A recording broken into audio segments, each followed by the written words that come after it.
Singapore government is moving to ensure that the young and the old are ready for a digital future, so that they can make the most of the opportunities and benefits that technology can bring, of course. So coding classes, they're going to be made compulsory in upper primary schools, and seniors will get help through digital clinics. It's called the Code for Fun program, and it helps students understand computational thinking through basic coding.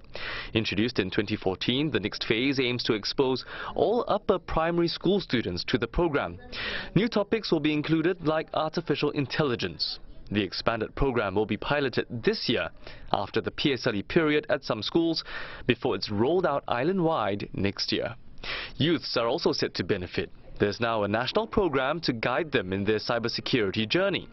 There are plans to reach out to 10,000 of them over the next 3 years through training boot camps and competitions. One benefit is that this gives them the opportunity to consider cybersecurity as a career. These are just two of several key announcements by the Communications and Information Ministry at its workplan seminar, as it aims to get everyone on board Singapore's digital journey. We want this digital transformation to be inclusive. And so it's not just about digitalizing our economy, but making sure our enterprises, our workforce, and all our citizens are able to reap the benefit. Seniors are also getting help. 100 Merdeka generation digital clinics will be set up across the island starting in September. At these clinics, they will be taught skills like how to use smartphones and navigating social media. And it's not just kids, youths and seniors. To make sure every Singaporean is digitally ready, a new framework is in place to guide trainers from the public and private sectors to better develop programs. The framework sets out such programs' training outcomes.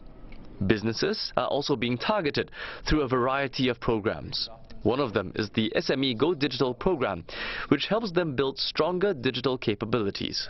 SMEs are also taking up smart digital packs, which help new companies with competitively priced digital solutions. We will accelerate the digitalization of our companies, especially our small and medium enterprises, which is probably where we need to put the greatest emphasis. SMEs, as all of you know, depending on which measure you want to take, 50% of GDP, 2/3 of our workforce, 99% of your enterprise numbers. So whichever way you look at it, it is an important part of our economy. Some 10,000 SMEs have benefited from these initiatives to date.